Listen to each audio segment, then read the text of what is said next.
Hi. I kind of want to do a video on art and suffering. Someone actually commented and said that I should do a video on this musician. I don't know if I'm saying her name right, but Elysian Soul. And bringing her up was funny because for years I've been using her shit to trigger myself, but I have a huge trigger playlist.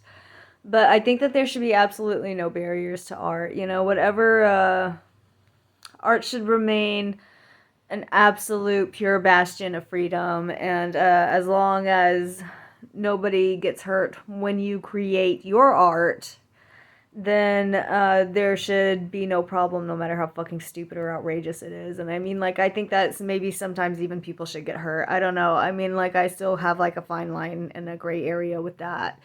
Um, even like really fucking, like, you know, how the public react to your creations is on them. And I mean, I don't think that anything is a societal problem because we are all society, you know, that doesn't even make any sense.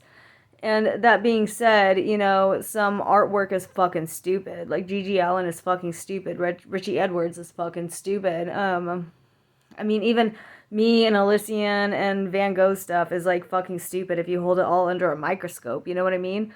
Um, but if you really look down at Richie or Gigi Allen or like this weird like misery porn kind of art, you know, where it's like extremely exploitive and the only focal point and the only attention that goes into their creations is the angst and the pain and the that kind of stuff. It's like kids that cut themselves that um, have that kind of like the weird kids, the angsty kids. You know, they don't have a lot of idols that outright go, "Hey, I'm just like you," because it's kind of risky, you know. Not a lot of celebrities are gonna go do that to themselves.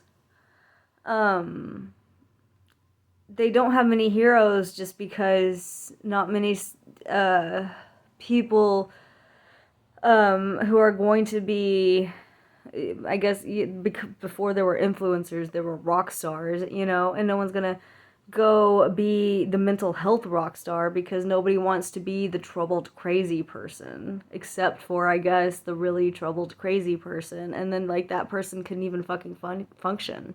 That person couldn't perform a show. That person was a liability. That person couldn't really hold down a stable job.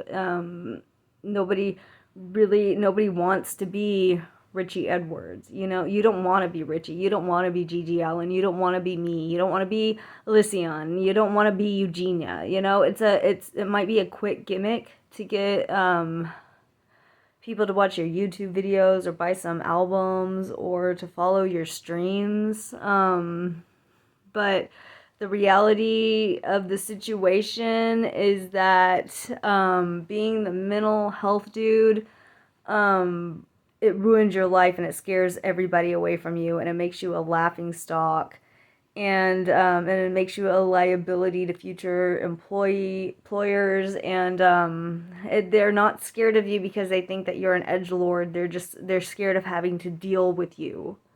You just become like dirty dishes that nobody wants to clean up. You know, nobody wants to babysit the crazy friend who can't be alone. And no one wants to take care of you. No one wants to listen to your problems. No one wants to have any awkward confrontations about your cuts or how skinny you are, or understand why you or understand why you do it. They think you know why. They think they know why you do it. They think you do it for attention. And no one wants to hire somebody who might try to kill themselves all the time or can't or who wants to do this shit to get out of work. You know, nobody want or has to have a lot of mental health days or no one wants to be friends with somebody with a lot of problems. No, they're just that's just the reality of the rest of your life that no that they don't mention in the songs about everybody being worried about you or the songs about 4 stones 7 ounces, about like whatever they talk about. Even me, like I don't even like bring up a lot of the stuff about how people are going to be embarrassed to be associated with you. Whenever we write our little love letters and our lyrics to our pain and suffering, we just tend to leave that part out, you know, whenever we, and so does everybody who tries to market us to that part of the teenage marketing, you know. But whenever there's still there's still kind of an appeal to marketing it, because it's like, well, what the fuck else are we gonna get from it? You know what I mean? Because I mean, like, we're still left to suffer with it. We still have to deal with it. It's still not a choice. Like, we still, like,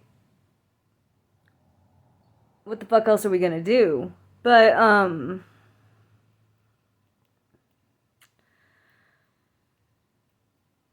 whenever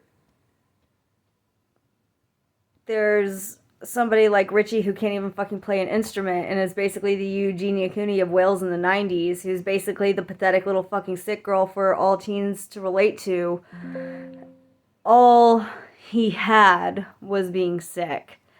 And I made all those videos about fucking hating him because I just don't understand why there's so much reverence towards him, and then there's so much vitriol towards Eugenia. And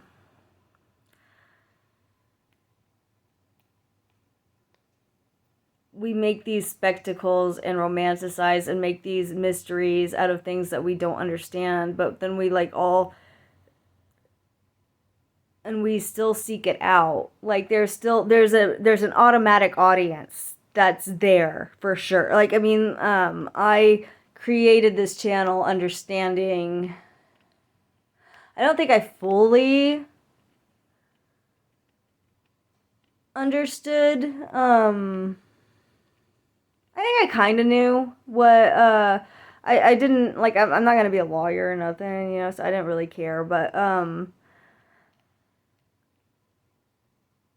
think what I'm trying to say is, I knew, like, I was already cam girl, so I kind of, like, fucked up a lot of prospects for jobs in the future anyway, but,